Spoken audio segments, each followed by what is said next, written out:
Hi ladies and gents, welcome back. This is video number 41, but number 3 of module 3.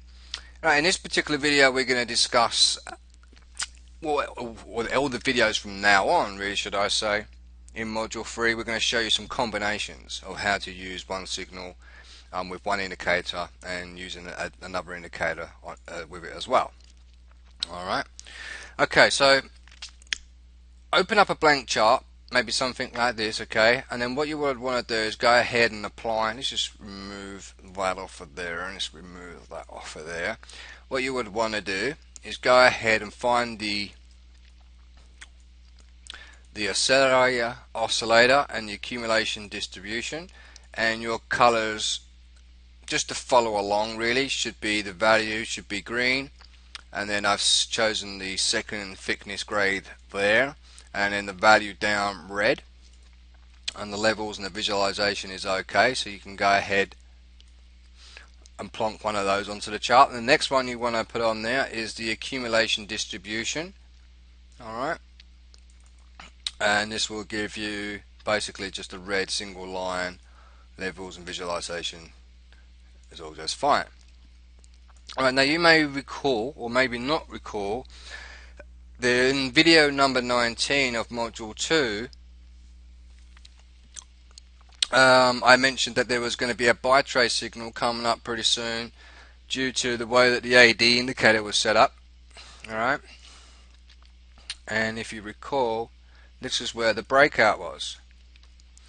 Alright, let's take that pen there. So here is where the breakout appeared. Alright, and the breakout appeared right there, which coincidentally was also a part of a double bottom. Alright, what we need to do is take our line tool, we need to get another line tool out, okay, and bring this down. Alright, then what we're looking for is, let me just step back a couple of moments. The best way to actually get into a trade is by having a set of rules. 1. Identify the trend. 2. Identify the signal. 3. Find a confirmation. Very, very, very important. Find the trend, find the signal, find the confirmation. Okay? Find the trend. We found the trend, it's down at the moment. Alright? Find the signal. There's the signal, breakout. Alright, this particular strategy we're using here is part of a breakout strategy. Okay? Breakout. Alright, so once we've found 1, the downtrend, 2, the signal, 3, the confirmation. See that bar right there? It's a green bar. Alright, just because it breaks out of there does not necessarily mean that you should go long on the trade. You could, you still might have some success out of it, but for the most part you might not. Okay, so it's always good to have a secondary indicator on your chart, alright, and then see how it performs. And this one here is a green bar, and then we go long on the next one. So we would get in somewhere on that bar. Alright, let me just clear some of that off the chart, and let's just scroll back a little bit. Okay, and here is what the first bottom that we had. Alright, let's come back over the bottom, and this one did penetrate the bottom a little bit, so let's just zoom out a little bit more so we can see some more information. And here is another bottom. Okay, another support level.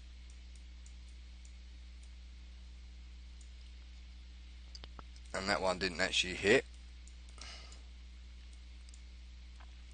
We've got some more around here as well.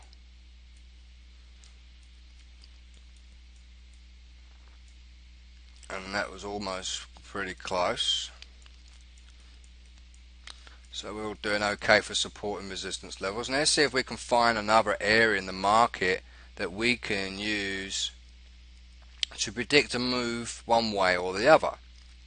Alright, okay, so let's just remove these out of the way for the time being. And let's go ahead and grab another our trend line tool out, and what we're looking to do is to find the accumulation distribution and place them on the highs. Alright, now if you don't know what the highs are, these are like highs here.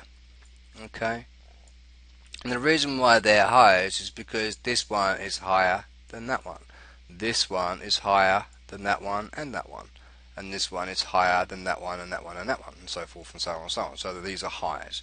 Alright, there's a high, but this one is actually a higher low, and then a higher low, and so forth, and then it breaks right here. Alright, so let's get our we need to get another trend line tool out, but I can't really do this, so I'm just going to go ahead and guesstimate. Boom, somewhere like that. Oh, let's just go ahead and take that off. I didn't want really to take that off, I wanted to show you the other way. Okay, and we're looking for the break. I need to rearrange this one because it's not perfect. It needs to be on that line. Alright, and just see where that one breaks. That breaks around about there, so that's fine. Okay, so we've identified the trend. It's down. Alright, that's number one. We need to find the trigger, which is right there. It's an alert to get in, and we can see that indeed it does break. And then we need the confirmation. So this one down here is number 2, and then this one here will be number 3. And we see green bars above the vertical scale. So that one works out well. Alright, so where do we place our stop loss and where do we place our take profits? I don't like to sound paranoid, but for the most part I believe that brokers do hunt you out. Okay, so what I tend to do when I'm doing my day trading is that I will only put my stop loss value in once my trade has made a sufficient amount of pips. This is also another very important reason why I use higher time frames. Alright, because the smaller the time frames that you use, the more chances you're going to have your stop loss hit, because the market is moving in a very wild manner on lower time frames, so it seems. Okay, so you want to go to a higher time frame. Alright, and to try and get some more confidence from yourself when you're doing your trading, because again, this is another essential element of trading as well. Successful trading is to be confident in yourself. Alright, it's not to second guess yourself, and if you're second guessing yourself, it's probably because you're not confident or you haven't understood the steps carefully. And if that is what you're experiencing, then you need to say to yourself, what is it that I'm not understanding? What is it that I'm not really confident in? Then try and see if you can go back. Like for instance, you might turn around and say, well, I think I might have this set up correctly, but I'm not sure whether I should go in on here. That's a doubt. Okay, you're not confident in what it is that you're learning.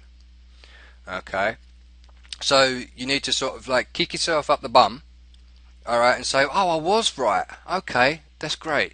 And then go ahead and place a trade. Now, just go ahead and do it on like a demo account. So you don't have to go live. Alright, do this on a demo account. Please be free on a demo account. Do anything you like. Try and see if you can break it. Alright, seriously. Yeah, do whatever you can. Alright, and then get the hang of things and see how you go, and then go and use like a micro account at FX Open or something like that. Okay, and yeah, and then play with like $1 or $10 inside your account just to get used to trading with live money. And then once you start building up your experience, maybe put another $100 in and trade one lot. And then if you're doing quite well for a couple of months, go ahead and maybe put another $100 in and start trading at $2 at 2 lots or something like that. Alright, take it slowly and move yourself up in each steps. And trust me, over a period of time you will do so well. Alright, especially when I'm there helping you out. Alright, and especially when you're asking questions to ask me to help you out. Alright, okay, so here is, alright, so there we go, we've just found our signal. Alright, so that's great. Alright, so let's go ahead and wipe that off, and you can see where we can actually go ahead and place our stop loss and take profit values. Can you guess where we can put our stop loss values in and our take profit levels?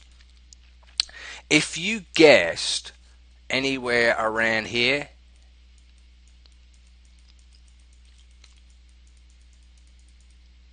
when it breaks, and see where the market hit, if you guessed to have that as your TP, congratulations.